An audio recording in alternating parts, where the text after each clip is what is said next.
October 15th, 1957, 7:23 p.m. The room fell silent as Bumpy Johnson placed a crisp $50,000 stack on the mahogany table. Across from him sat Vincent the Snake Torrino, the man who thought he could buy Harlem with Italian money.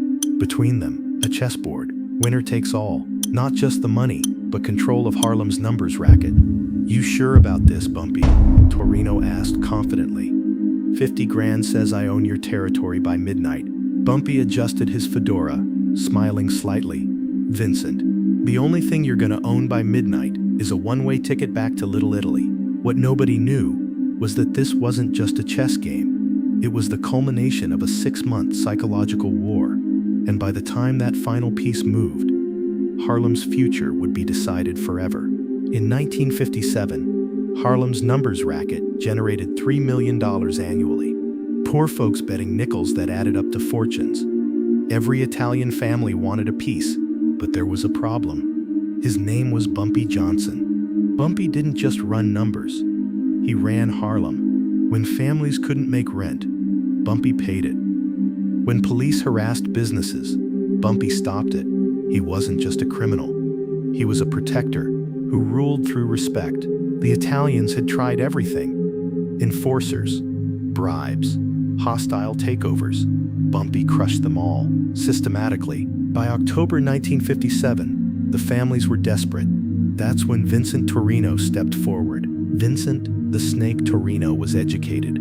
Ivy League, spoke 5 languages, genius-level IQ.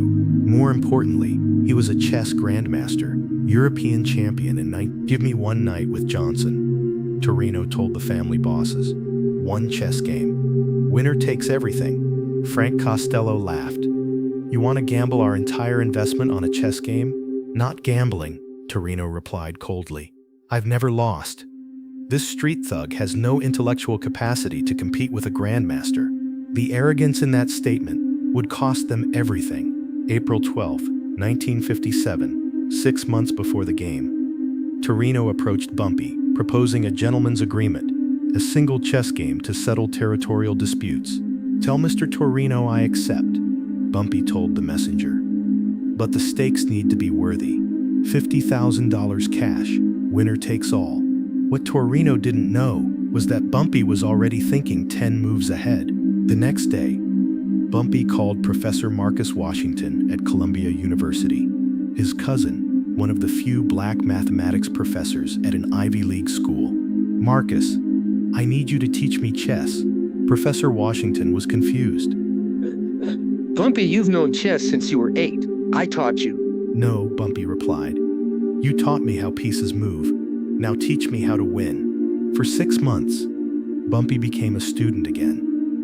Every Tuesday and Thursday, arriving with chess books, notebooks, and hunger for learning. "Chess isn't about intelligence," Professor Washington explained.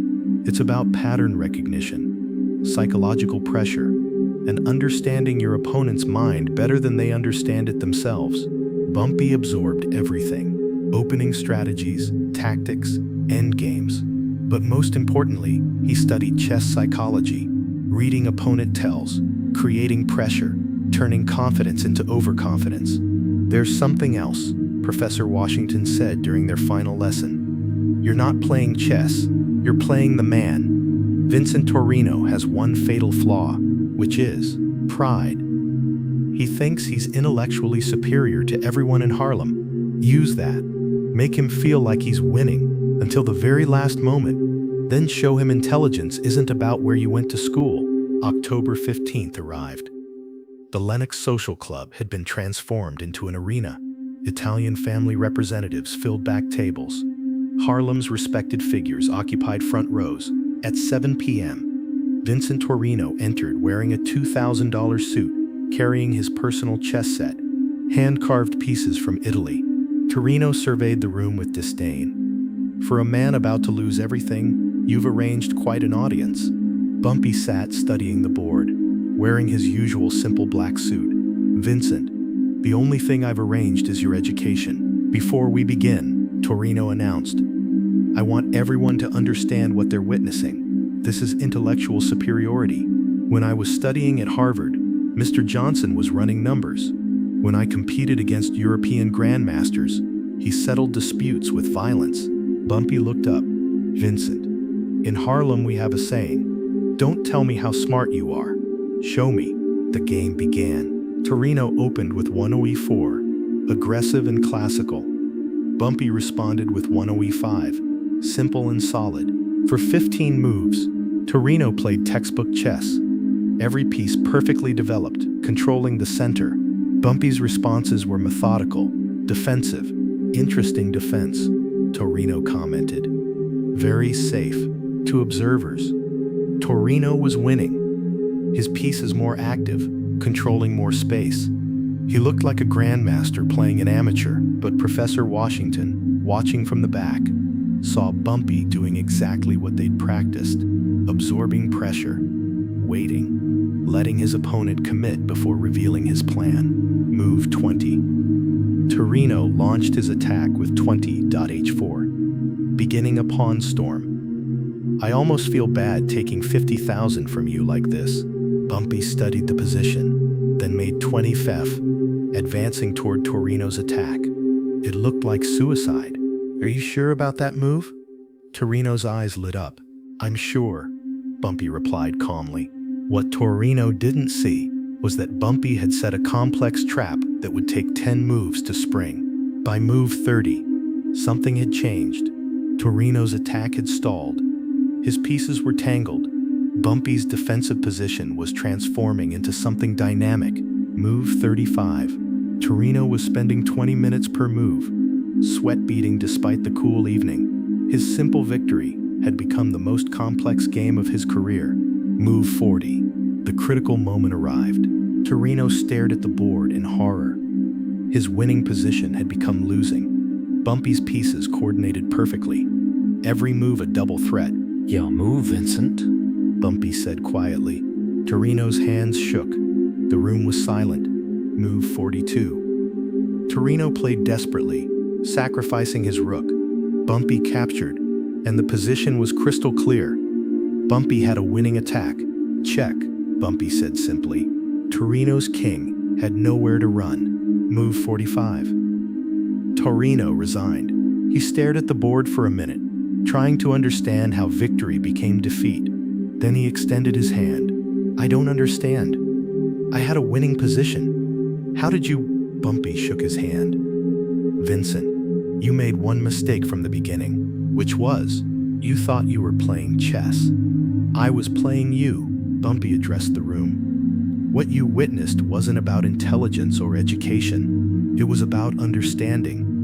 Vincent understood chess theory perfectly, but he didn't understand chess psychology. He picked up the $50,000. Vincent spent 6 months preparing to beat me at chess. I spent 6 months preparing to beat Vincent at thinking he could beat me at chess. The room erupted. The Italian representative sat stunned. Vincent believed he was intellectually superior. That made him predictable. He played like a man who thought his opponent was inferior. He took unnecessary risks, got overconfident, stopped calculating when he thought the game was decided. Professor Washington stepped forward. Intelligence isn't about formal education. It's about adaptability, pattern recognition, and psychological insight. Vincent is a strong chess player, but Bumpy is a stronger thinker. Frank Costello approached. How long have you known how to play like that? Bumpy smiled. I learned chess at 8 years old, but I learned to think at 8 minutes old. That's the difference. You see chess pieces, I see people, and people are more predictable than they think. The aftermath changed everything. The 5 families held an emergency meeting the next morning. Consensus, leave Harlem alone. We can't beat this man, Carlo Gambino said quietly. Every time we think we understand him, he proves we don't understand anything. Vincent left New York that week, never to return. He'd spend his life replaying that game, trying to understand how certain victory became total defeat. Bumpy used the $50,000 to buy a building on 125th Street, turning it into a community center, free classes for kids, job training for adults. The real victory wasn't money or territory. Bumpy proved intelligence isn't about where you come from or what school you attended. It's about how you think, adapt, and understand people around you. Look, if this story got your brain working, smash that like button. Could you have seen through Bumpy's strategy? We're dropping these Bumpy Johnson mindbenders every week. Next time, how Bumpy Johnson walked into Lucky Luciano's office, unarmed, and walked out with the deal of the century. Remember, in Harlem, respect wasn't given, it was earned. And intelligence wasn't about degrees on the wall. It was about understanding the game behind the game. Bumpy Johnson understood that better than anyone.